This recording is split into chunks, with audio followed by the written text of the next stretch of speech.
மாண்புமிகு அருளாசியோடு காந்தி நீதி புரட்சித்தலை அம்மாவுடைய அருளாசியோடு இன்றைய தினம்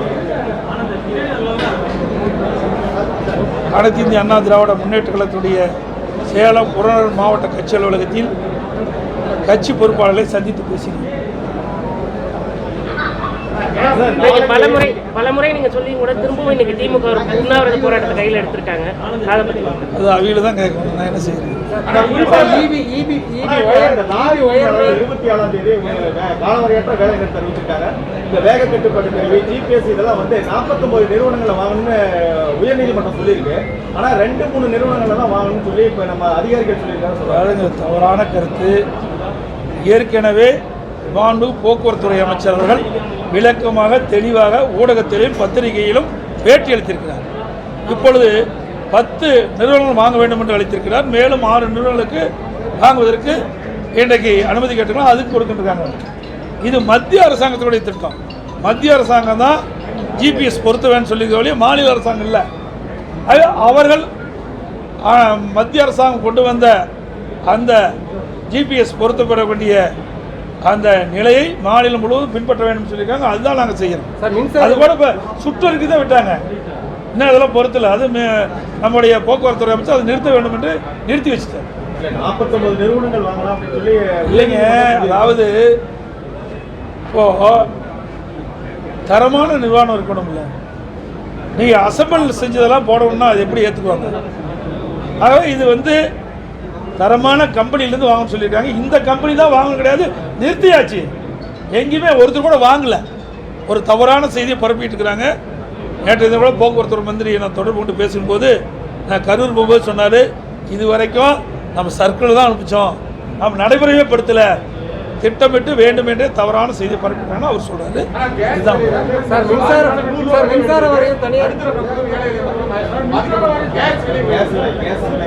அதை மத்திய கேஸ் விலை உயர்ந்ததை மத்திய அரசுடைய கவனத்திற்கு நாங்கள் முதலமைச்சர் முறையில் கடிதம் எழுதி குறைக்க சொல்வதற்கு நாங்கள் முயற்சி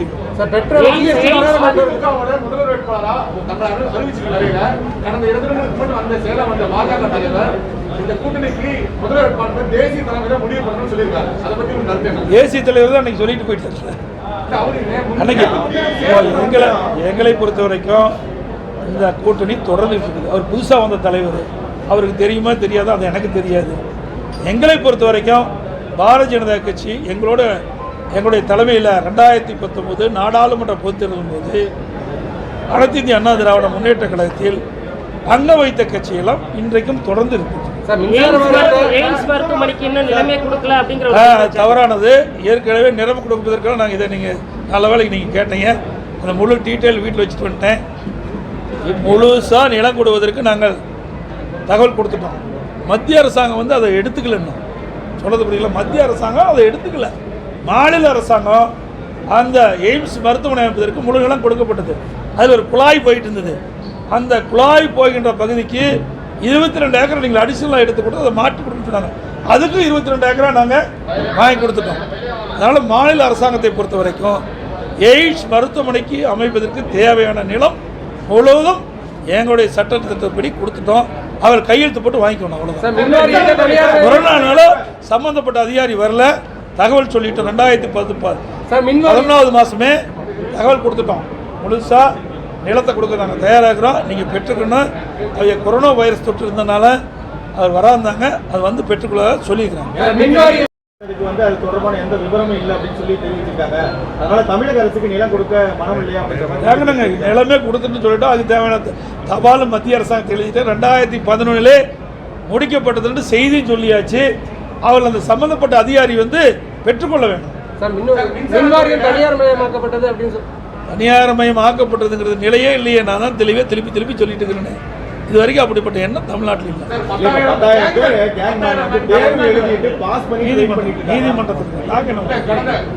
நீதிமன்றம் நீங்களே சொல்றீங்க. நீதிமன்றத்தில் நீதிமன்றத்தில் இருக்கிறதுனால நாங்கள் ஒன்றும் செய்ய முடியாது. இருந்தாலும் மாண்புமிகு மின்துறை அமைச்சர் நாமக்கல்ல இதற்கு தகுந்த பதில் கொடுத்துருக்கோம். காவலர்களுக்கான ஊதிய உயர்வு தொடர்பாக இந்த வழக்கு நீதிமன்றத்தில் இருக்குது. நீதிமன்றத்தில் வழக்கு நடந்ததுனால அதை நீதிமன்றத்தில் இந்த வழக்கு நடைபெற்றுக் கொண்டிருக்கின்ற காலத்தில் நீதிமன்றத்திற்கு தான் அதை தகவல் தெரியும். அது கேஸ் இல்லைன்னா நம்ம உங்களுக்கு தகுந்த பதில் சொல்லலாம். ஏன்னா நீதிமன்றம் அந்த கேஸ் இருக்கும்போது நான் உங்களுக்கு பேட்டி கொடுக்க முடியாது, தவறாக போயிடும். நீதிமன்றத்தில் சொல்ல வேண்டியதை நம்ம இங்கே ஊடகத்தினர்களில் சொல்வது அது பொருத்தமாக இருக்காது. 2013ஆம் ஆண்டு ஆசிரியர் தேர்வு எழுதி 90 மார்க் எடுத்து வெயிட்டேஜால பாதிக்கப்பட்டவங்க இன்னும் தீர்வு கிடைக்கல. இதற்கு கல்வித்துறை அமைச்சர் பலதரம் பதில் சொல்லிட்டாரு, விளக்கம் கொடுத்துட்டாரு.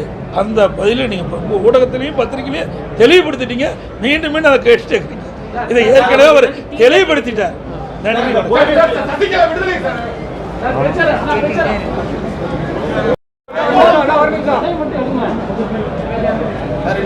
நாளை தினம்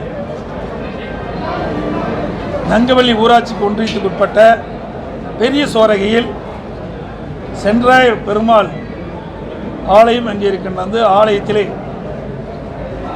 நாங்கள் சென்று பிரார்த்தனை செய்துவிட்டு இறைவனை வணங்கி எடப்பாடி சட்டமன்ற தொகுதியிலே வருகின்ற 2021 சட்டமன்ற பொதுத் தேர்தலில் பிரச்சாரத்தை நான் துவங்க உள்ளேன். என்னுடைய தொகுதியில் பல இடத்துக்கு நாங்கள் செல்ல வேண்டிய சூழ்நிலை இருக்கிறதுனால அடிக்கடி நான் தொகுதி பக்கம் வர முடியாத ஒரு சூழ்நிலை. அதனால் தொகுதியில் பல நிகழ்ச்சிகள் ஏற்பாடு செஞ்சுருக்கிறாங்க. இன்றைக்கு நங்கவள்ளி ஒன்றியத்தில் அம்மா மினி கிளினிக், எடப்பாடி நகரத்தில் ஆலிச்சமடத்தில் முதலமைச்சருடைய அம்மா மினி கிளினிக், பொங்கனாவரம் ஊராட்சி ஒன்றியத்தில் எட்டிக்கோட்டமேட்டில் முதலமைச்சருடைய அம்மா மினி கிளினிக், இன்றைக்கு பல்வேறு நிகழ்ச்சிகள் ஏற்பாடு செய்திருக்காங்க. அந்த நிகழ்ச்சியில் கலந்து கொள்வதற்காக நாளை செல்ல இருக்கின்றேன். அந்த நிலையில் பெரிய சோரகையில் கட்சியின் சார்பாக நான் கழக உடன்பிறப்புகள், என்னுடைய ஒன்றிய கழக செயலாளர்கள் பெரிய சோரகையில் தேர்தல் பிரச்சாரத்தை துவங்க வேண்டும் என்று கேட்டுக்கொண்டிருக்கின்றார்கள். அவருடைய வேண்டுகோளுக்கு இணங்க நான் அடிக்கடி வந்து செல்ல முடியாத சூழ்நிலை இருக்கின்ற காரணத்தினாலே, இருக்கின்ற நாள் குறைவாக இருக்கின்ற காரணத்தினால் நான் அங்கே முதற்கட்டமாக என்னுடைய சொந்த தொகுதியிலே தேர்தல் பிரச்சாரத்தை துவங்க இருக்கின்றேன். அனைத்து ஊடகமும் பத்திரிகைகளும் வருகை வருமாறு அன்போடு கேட்டு விடைபெறுகின்றேன். வணக்கம். வாழ்த்துக்கள்.